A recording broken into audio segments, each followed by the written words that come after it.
ইসরায়েলের প্রধানমন্ত্রী Benjamin Netanyahu অবরুদ্ধ গাজা অঞ্চলের পূর্ণ বিজয়ের পরিকল্পনা করছেন। আলোচনার সঙ্গে পরিচিত তিনটি সূত্রের মতে, ইসরায়েলি সামরিক প্রধান গাজা সম্পূর্ণ দখলের বিরুদ্ধে সতর্ক করছেন প্রধানমন্ত্রী নেতানিয়াহুকে।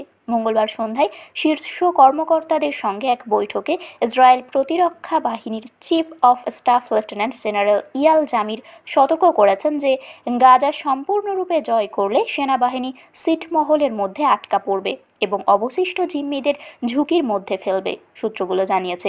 জামির আরও বলেন, এই ধরনের পদক্ষেপ ইসরায়েলি বাহিনীর ওপর বোঝাও বাড়িয়ে দেবে, যখন সেনাবাহিনী ইতোমধ্যে রিজার্ভবাদী বাহিনীর মধ্যে ক্ষয়ক্ষতি এবং বার্ন আউটে ভুগছে।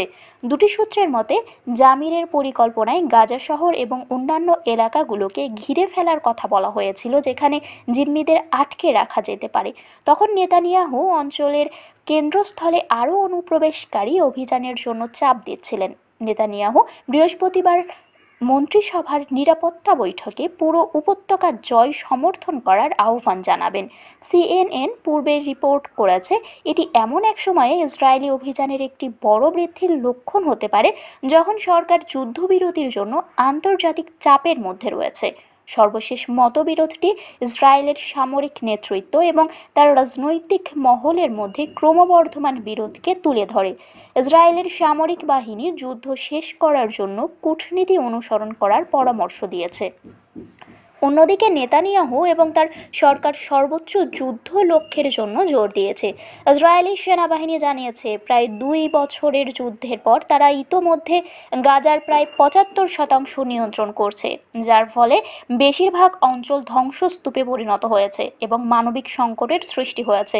2 দশক আগে ইসরায়েল গাজা থেকে সরে এসেছিল, কিন্তু জামির সতর্ক করেছিলেন যে এটি একটি সম্পূর্ণ সামরিক দখল আইডিএফকে নতুন করে ফাঁদে ফেলতে পারে।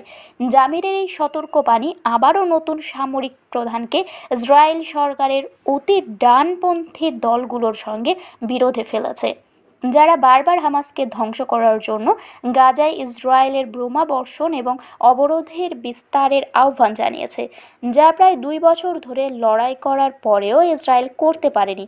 জাতীয় নিরাপত্তা মন্ত্রী ইতামার বেন গাভির সোশ্যাল মিডিয়ায় দাবি করেছেন যে জামির প্রকাশ্যে নিজেদের কণ্ঠে বলবেন যে তিনি দেশের রাজনৈতিক নেতৃত্বকে অনুসরণ করবেন, যদিও বিজয় এবং সিদ্ধান্তমূলক পদক্ষেপের বিষয়ে কোনো সিদ্ধান্ত নেওয়া হয়। মঙ্গলবারের বৈঠকের পর প্রধানমন্ত্রীর কার্যালয় একটি আনুষ্ঠানিক বিবৃতি জারি করে বলেছে যে আইডিএফ নিরাপত্তা মন্ত্রিসভার যে কোনো সিদ্ধান্ত বাস্তবায়ন করতে প্রস্তুত। বুধবার নেতানিয়াহু ইসরায়েলের বিরোধী দলের নেতা ইয়ার ল্যাপিডের সঙ্গেও দেখা করেছেন, যিনি গাজার বিজয়কে খুব খারাপ ধারণা বলে একটি ভিডিও বিবৃতি জারি করেছেন। শারমিন শিমু, বরেন্দ্র টেলিভিশন।